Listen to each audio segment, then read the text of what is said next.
For class 12th। My dear student, जैसे आपको उस दिन बता रहे थे, जीवों में जनन। जीवों में जनन जीवनवध किसे कहते हैं बताया जा चुका है, अर्थात जीवों में जनन रिप्रोडक्शन इन ऑर्गेनिज्म। उसके बाद जनन क्या है, यहाँ से शुरू करते हैं। जनन की 3 विधियाँ, जनन की परिभाषा में भी नेक्स्ट वीडियो में बता चुके हैं, पिछले वीडियो में, लेकिन थोड़ा सा जनन का टॉपिक स्टार्ट कर रहे हैं तो जनन की परिभाषा से प्रारंभ करेंगे। जनन, सबसे पहले आप जनन की हेडिंग डालेंगे, उसकी जो परिभाषा है उसमें जब एक जनक कोशिका जीव अपने समान संतति कोशिका या संतत जीव को उत्पन्न करने की उस जीव में जो क्षमता होती है, उस क्षमता के उसी प्रक्रिया को जनन कहते हैं। क्या? जब किसी जनक जीव से अपने संतत जीव को उत्पन्न करने की जो क्षमता पाई जाती है, उसकी उस क्षमता को जनन क्षमता कहा जाता है, या उसकी उसी क्षमता को जनन कहा जाता है। ठीक। जनन प्रायः 2 प्रकार से होते हैं। अगर आपको इसको विभाजित करना पड़े या वर्गीकृत करना पड़े तो 2 टाइप्स ऑफ जनन। First is on the sexual reproduction and second is on the asexual. इसको हिंदी में कहेंगे लैंगिक जनन और अलैंगिक जनन। तीसरा जो जनन की मुख्यतः 2 प्रकार होते हैं। तीसरा जो प्रकार है वह असेक्सुअल रिप्रोडक्शन के तहत आता है। असेक्सुअल रिप्रोडक्शन, जिसको हिंदी में अलैंगिक जनन कहते हैं। लैंगिक जनन, अलैंगिक। अब जो अलैंगिक जनन है, एसेक्सुअल रिप्रोडक्शन है, उसके अंतर्गत एक तीसरा आता है जिसको हम कायिक प्रवर्धन या वेजिटेटिव प्रोपेगेशन कहते हैं। हालांकि कुछ वैज्ञानिकों के मतानुसार इसको अलग से तीसरे जनन के प्रकार के रूप में स्वीकार किया जाता है, जबकि यह असेक्सुअल रिप्रोडक्शन के ही अंतर्गत कहीं कहीं पर रखा जाता है। हालांकि यहाँ आपको मुख्यतः 2 प्रकार, उसमें आप चाहें तो वेजिटेटिव प्रोपेगेशन, जिसको कायिक प्रजनन या कायिक प्रवर्धन के नाम से जाना जाता है, रख सकते हैं। अब पहला बिंदु जो आपका जो पहला बिंदु है उसमें है लैंगिक जनन।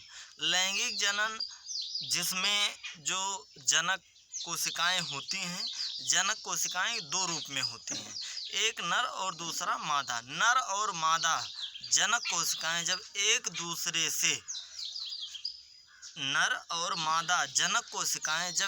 दूसरे से दोनों मिलकर के अपने ही समान नए संतति को उत्पन्न करने की जो क्षमता रखती हैं, उनको जनक कोशिकाओं, उनको लैंगिक जनन के नाम से जाना जाता है। जैसे ह्यूमन बीइंग में, जैसे कुछ लोअर मम्मालिया कैटेगरी के जंतु होते हैं, जैसे हो गए काऊ, बुफेलोज, ईटीसी। उसके बाद आपका आता है अलैंगिक जनन। अलैंगिक जनन एक ऐसी प्रक्रिया है जिसमें एकल कोशिका ही के द्वारा एक नए जीवों या एक नए संतति की उत्पत्ति होती है। इस प्रक्रिया को अलैंगिक जनन कहा जाता है।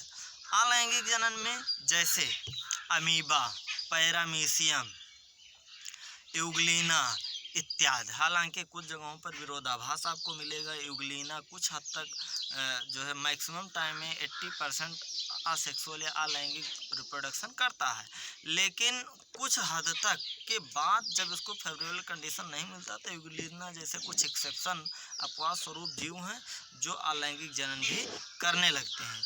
उसके बाद यह जो जनन है कायिक प्रवर्धन, अलैंगिक जनन, इसमें भी एक ही कोशिका के द्वारा, बिना किसी डोल कोशिकाओं के, एक ही कोशिका के द्वारा एक दूसरे प्रकार के जीव की उत्पत्ति होती है।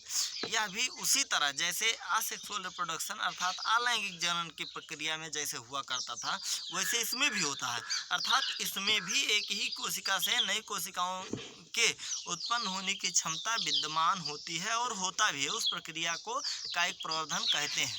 ठीक।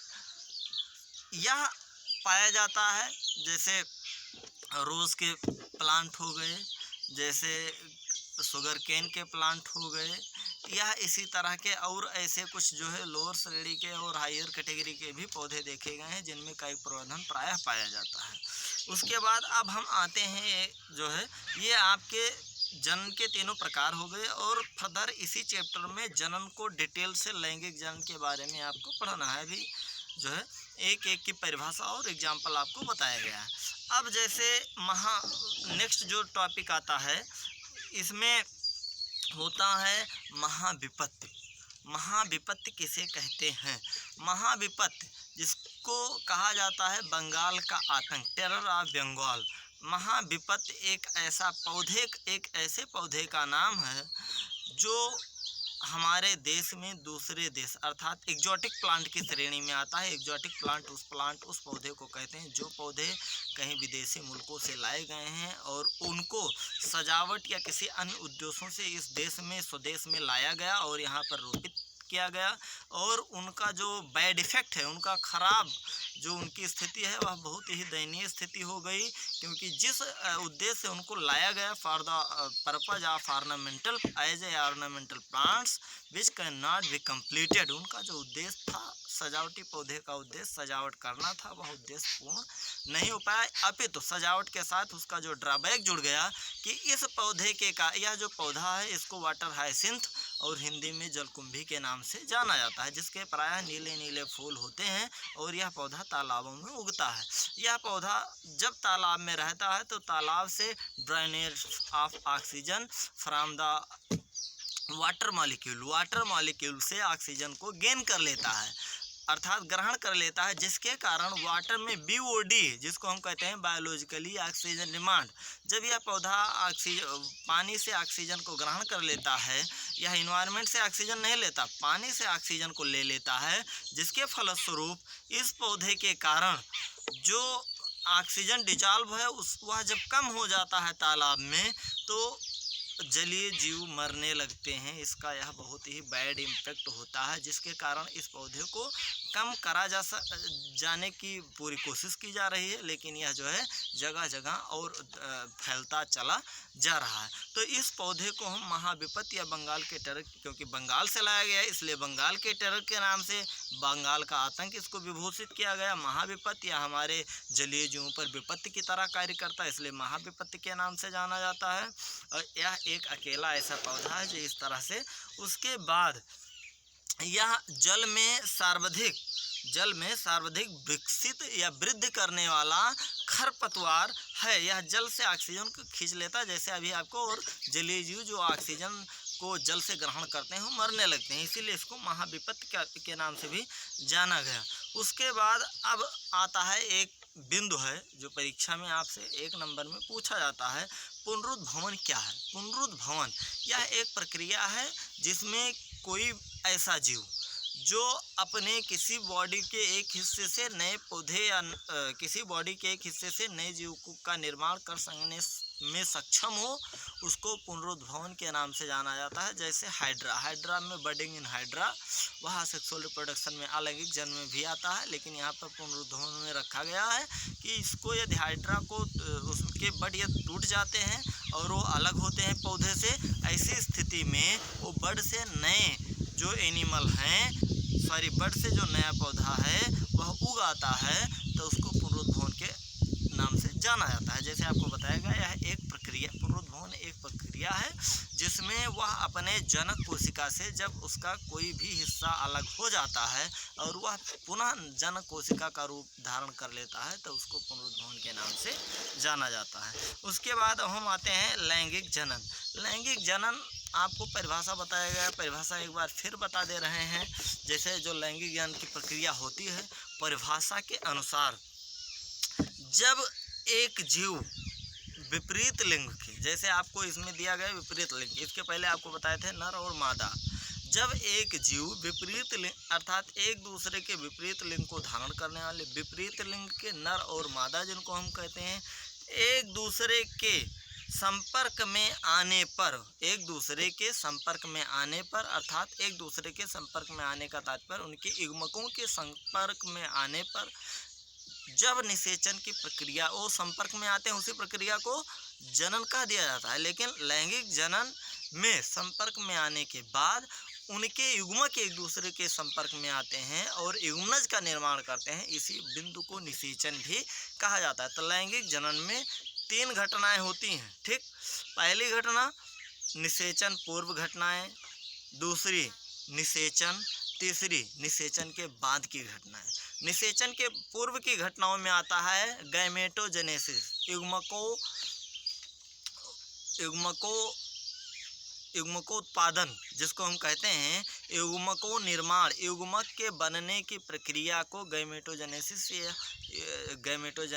या युग्मको उत्पादन के नाम से जाना जाता है, जिसमें गैमेट या शुक्राणु बीजाणु का निर्माण होता है। उसके बाद डिटेल में आप जो है इसके लिए आपको एनसीईआरटी का ई पाठशाला नामक ऐप डाउनलोड करना पड़ेगा। एनसीईआरटी के ई पाठशाला ऐप से आप एनसीईआरटी की सारी किताबें हिंदी और इंग्लिश दोनों कन्वर्जन डाउनलोड कर सकते हैं। मुझे पूर्ण विश्वास है कि आप सभी लोग एंड्रॉयड सेट चलाते हैं और एंड्रॉयड सेट पे ई पाठशाला एप्लीकेशन को डाउनलोड कर लीजिए। वहां से हिंदी वर्जन और इंग्लिश दोनों की बायोलॉजी की पुस्तक एनसीईआरटी वर्जन की डाउनलोड कीजिए। आपसे वो पूछेगा और जब आप डाउनलोड कर लेंगे तो किताब से आप पढ़िए। यदि कोई समस्या होती है तो उसको आप ग्रुप में पूछ भी सकते हैं। अन्यथा यहाँ आपको मुख्य बिंदुओं पर शॉर्टकट में छोटे छोटे वीडियो में 10-15 मिनट के वीडियो में जो है बताया जाता है।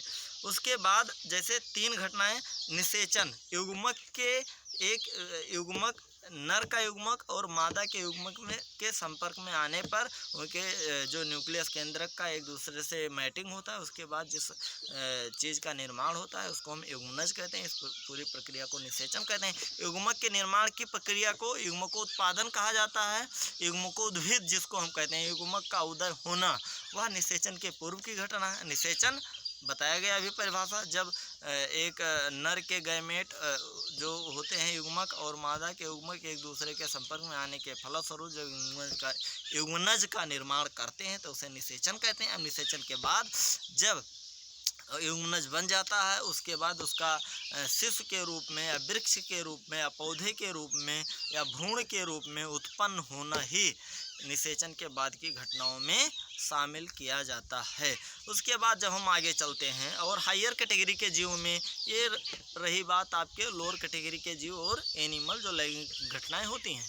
अब हायर कैटेगरी में जब हम आते हैं तो वहाँ पर मधचक्र जिसको ओस्ट्रस साइकिल और उसके बाद मधचक्र जिसको ओस्ट्रस साइकिल कहते हैं, उसके बाद जो मधचक्र है, यह मधचक्र जनन प्रावस्था के समय उस हार्मोन के फॉर्मेशन की प्रक्रिया को मधचक्र के नाम से जाना जाता है। जैसे मनुष्य हो गए, बंदर हो गए इत्यादि में ऐसा होता है। तो इस तरह से मधचक्र हो गए। अब ढेर सारी, जिसको हम इंग्लिश में ओस्ट्रस साइकिल के नाम से जानते हैं, ढेर सारी प्रक्रिया है। मधचक्र, चक्र, मधचक्र, चक्रिक परिवर्तन, किसी भी एनिमल में, किसी भी जंतु में आने वाले चक्रिक परिवर्तन को मधचक्र के नाम से जाना जाता है।